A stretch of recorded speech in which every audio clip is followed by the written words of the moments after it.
finna fólkið og finna nákvæmlega besta sem hentar þeim fyrir aðstæðunar og við erum að sjá meira og meira af þessu og þá fer þetta að vandast því að við erum að tala um lögfræðistörf, sérfræðistörf, endurskoðendur, skattasérfræðinga, framteljendur, gæinn sem telur nánast öll framtöl fram í Bandaríkjunum heitir TurboTax.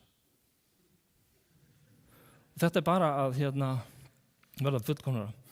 Heilsugæsla, sjúkdómsgreining, skoðanir, ráðleggingar. Ég myndi nú ekki vilja losna við læknin, en hvað ef þessi litlu tæki getu greint fullt af dóti sem að þú þarft að láta greina? 80% af sjúkdómsgreiningum hægt að gera með hugbúnaði. Þannig að þetta er störf sem er að breytast. Menntun. Við þekkjum alveg menntakerfið, en það sem við erum að sjá, þessir kúrsar sem eru á netinu, gráðurnar munu breytast, í staðan að vera með ein gráða, þá ertu með digital gráðu, öll námskeið, öll persónuleika próf sem að þú hefur tekið og þá geta háskólarnir breyst eða skólarnir breyst í ráðningarstofur. Kannski verður það, ég veit það ekki. Og svo spurning verkfall og svona. Störf við framleiðslu sem vélar taka yfir, þetta hefur við séð lengi, en nú eru þessar vélar að breytast. Það er að verða aðeins öðruvísi. Þetta er 20. öldin, svona þjarkar, ef þú labbar inn, þá ertu bara drepinn og fyrir, þeir stoppa ekki þessir. Þetta er náttúrulega bara heimskar vélar. En þetta er Baxter. Hann hefur þá eiginlega að hann skynjar rými og það er að kenna honum. Hann sér, ef þú labbar inn, þá stoppar hann. Og svo kaupir þetta $22, kaupir þetta, setur þetta upp og svo fer það að kenna honum hvað hann á að gera. Raði í kassa eða eitthvað svoleiðis. Þannig verið að kenna honum, taka þetta upp hann hefur gefið skipun og svo fer Baxter bara að vinna. Raði í kassa. Og svo er þetta hér, ég veit ekki alveg hvað þetta er. Þetta er kannski eitthvað sem þú getur notað til að sækja bjór fyrir þig. En takk eftir þessu. 189 krónur, þú setur hann saman sjálfur. Sem að varasamt ef að þú átt að sækja bjórinn, ef að þú átt svona Android ískáp, þá gæti það verið svona einhver græja sem að telur ofan í þig. Nei, þú farð ekki meir. Það geti verið verra. En þetta er eitthvað sem menn eru að smíða og taka eftir verðin og þetta er þessi bylting. Landbúnaðar, róbótar, sjálfvirkir sem fara bara og keyra sjálfir, það þarf ekkert svæði fyrir ökumann, neitt svoleiðis, eða minni, hvað með svona græjur sem að fara svæði, setja niður útsæði og passa upp á þetta og svo framvegis og fara síðan og sækja uppskeruna, sendir bara hauga þessu út í feltið og þannig að við erum að sjá þessi störf, einföld störf handavinna fara yfir þessi hægra megin niðri, þetta er vínegrubotti, hann fer og plantar vínegrur og tínir af, klippir laufin og tínir síðan vínberin og var smíðaður en það vildi enginn vinna með þetta. Þannig að það var ekki eins og var í starfa hverfa, það var ekki eins og til, það vildi enginn vinna með þetta. Verkmannstörf, framleiðslustörf, verksmiðjarnir eru að taka svolítið yfir. Svo er það þrívídaprentunin sem að þið þekkið væntanlega, þar sem að menn eru að koma heilnýr markaður. En það sem er athyglisvert er það að þetta er að verða, og núna erum við stödd á sama tíma, sama stað og PC-tölvan var 1970 eitthvað. Við erum á sama stað, þetta er frumstætt, jú, menn horfa á þetta er svo frumstætt, að nota þetta ekki. Og næsta ári verður þetta ennþá flottara, og þar næsta ári ennþá flottara, og svo framvegis. Þetta er að vera hugbúnaðarvandamál, og þegar að framleiðsla á hlutum er að vera hönnunar- og hugbúnaðarvandamál, og allt sem verður hugbúnaðarvandamál, það verður múrslög vandamál og vex exponentially. Það er komin heill markaður fyrir svona, þannig er ný störf að verða til. Þannig að fjöldaframleiðsla, staðla, þrívídaprentarar, gert fyrir hvern og einn. Þannig að þetta er stóra aftengingin, útskýring af hverju þetta er að gerast, og ég tek fram að þetta er bara í Bandaríkjunum. En ég myndi segja að þetta væri umbreytingarskeið sem við erum að fara í gegnum. Það sem að gamlu businessmódelin á 20. öldinni, hvernig fyrirtæki voru búin til, það er að brotna og það er að vera til einhver ný strúktúr. Og þetta gerist út af þessum undirliggjandi þáttum sem ég var að tala um. Þannig að stóra umbreytingin, hún er iðnaður sem að fjöldaframleiðsla útvarp fárra til margra, þetta er svona þetta broadcast culture, eftirlitsiðnaður, það þurfum að hafa eftirlit með þessum hlutum og þetta er svona hagfræði skortsins, það er takmarkað af öllu. Og núna erum við komin á 21. öldina, þrívídaprentun, róbótar, fjöldasérsmiði, hönnun, fer að skipta miklu máli, persónulegt streymi, þú býr til þínar eigin útvarpsrásir, sjónvarpsrásir og svo framvegis, Netflix velur ofan í þig, allir segja, djú, þetta er Netflix gott, svo horfir á það sem að Netflix valdi, ömulegt, af því að það er bara fyrir þennan en ekki fyrir mig. Umsagnir neytanda, af hverju þurfum allar þennan eftirlitsinn, af hverju getur ekki bara lesið, hvað gerir þið þegar þið farið að velja ykkur hótel einhverstaðar? Þið skoðið reviewin, ef það stendur crap hotel, bad hotel, smells, það er ekkert að panta það á ekki séns. Og þetta er gnægtarhagfræðin sem er að taka við núna á 21. öldinni. Þannig að viðskiptamódel og atvinnuhætti 20. aldarinnar er að víkja og tækifærin liggja einmitt í þessu nýju viðskiptamódel og atvinnuháttum. Fyrir þá sem eru með viðskiptamódel og atvinnuhætti 20. aldarinnar verður þetta erfitt en nauðsynlegt. En það sem við eigum líka að gera er að vera opin fyrir því að gera þessar breytingar. Svo spurningin alltaf, það er alltaf, þegar maður kemur í leigubíl hérna, þeir spyrja alltaf, maður er að tala þessar hluti hérna, já en þetta er svo slæmt. Er þetta gott eða slæmt? Það skiptir í raun og ekki máli því að þetta er að gerast. Og það er enginn sem að getur sagt, ég vil þetta ekki, þú verður bara að sætta þig við það. Atvinnuþróun þarf að taka mið af tæknibreytingum. Þetta er lykilatriði. Og það er rosalega tækifæri í þessu. Og svarið við spurningunni, já, ég held það. Takk fyrir.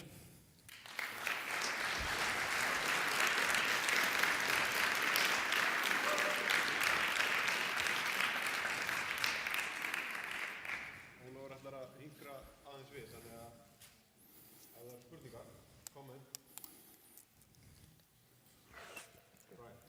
Yeah, there's been some interesting discussion around robots taking people's jobs, such as you talked about in Tesco's, where now they've got 8 checkout lanes and only 2 employees.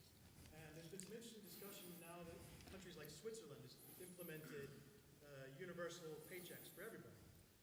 If you're going to get a general paycheck, regardless if you go to work or not, one or two interesting things happen. Either the robots aren't a threat to basic minimum wage employees, or your employer has to do more interesting things to give you more satisfaction in your job. I was curious if you had any thoughts on that. Did everybody hear that? So you said paychecks, what do you mean? In Switzerland, Yeah. for being a Swiss citizen, you get a universal paycheck. Yeah. What does that mean? I don't know. It's like everyone gets a paycheck for €1,000 a month, regardless if you work or not. Okay. Universally. Well, my thought on that, I'm not sure. I don't know. But what would that mean? You know, I have no clue. What? Yeah, I'm not sure what that would mean.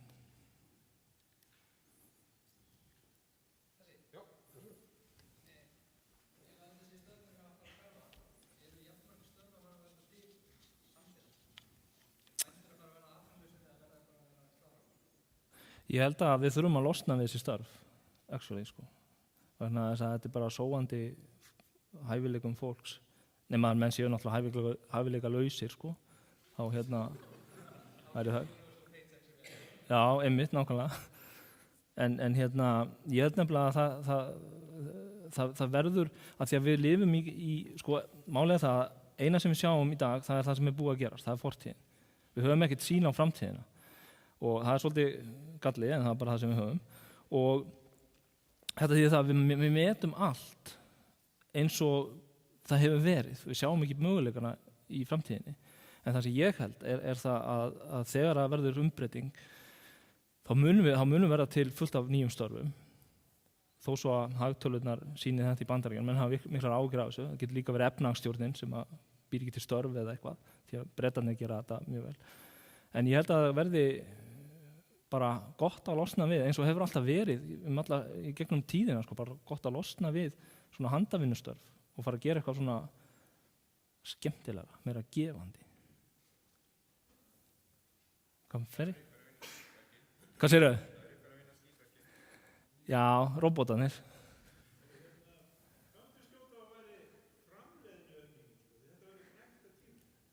Framleiðniaukningin? Ég get ekki ímyndað mér hvað það er. Það fer alveg eftir hvernig þú metur það, sko. Já, menn eru að reyna það, sko, prenta hús. En það þarf nokkuð góðan prentara. En þú getur prentað IKEA-hús, það er einfaldara. Svo prentar þú sexkant.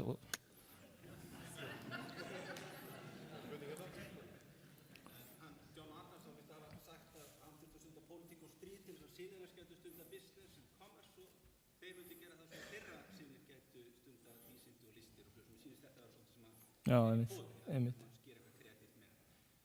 Hvaða áhrif hefur þú svona búið að skoða þetta? Hvaða áhrif finnst þér að þetta hafi á menntakerfi og hvernig það að bregðast við? Já, menntakerfið.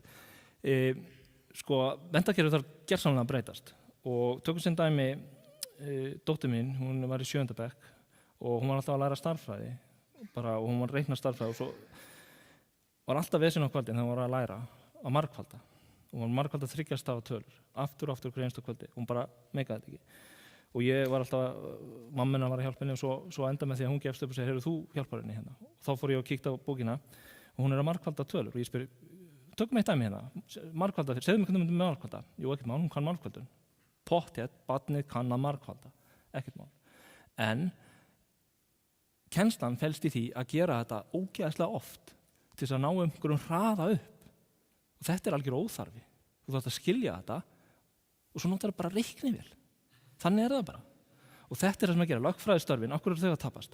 Þau eru að tapast vegna þess að það er að búa til algoritma sem fer í gegnum þetta dót og þá þurfum við að búa til lögfræðinga sem kunna að nota algoritmana og losna við einhverja boring, leynilega vinnu við að grafi, dómskjöl og ég veit ekki hvað. Eitt dæmi, það var hérna dómur eða réttur í hérna Bandaríkjunum sem að leyfði 12.000, það voru 12.000 dómskjöl sem þurfti að fara í gegnum og þeir heimiluðu í fyrsta skipti að nota algoritma sem að myndi velja einhver fordæmi til að nota og það var bara gerð leit og þetta var sem sagt samþykkt og þannig að losnuðu þeir við einhverja mánaða vinnu við að fara í gegnum þessi dómskjöl manúalt. Þetta er framleiðniaukning. Þannig að skólakerfið þarf að breytast, en skólakerfið mun breytast vegna þess að ég held nefnilega að gráðurnar breytist og kannski skipta gráður ekkert eins miklu máli, þú ert náttúrulega að læra hluti, en sum af þessum nýju MOOC eða Massive Online dótana, þau eru nefnilega ráðningarstofur. Þú tekur allar þessa kúrsa, svo kemur fyrirtæki. Hvað er það sem fyrirtæki vantar? Það vantar starfsmenn. Hvar eru þeir? Þeir eru í skóla. Hvernig næ ég í þá? Já, auglýsir í blaðinu? Nei, getur ekki haft samband við skólan? Heyrðu, mér vantar HTML-forritara hérna, sem kann JavaScript. Heyrðu, við erum með hérna fyrir þig. Hann tók allt þetta hér, lærði þetta hér og hann er með þessa persónuleika, af því hann tók persónuleikapróf. Þannig að, góða punktur.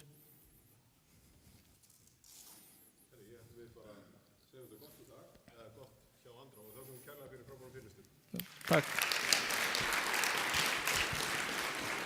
Ég læti Brian fá svona flug. Það er ekki snilt.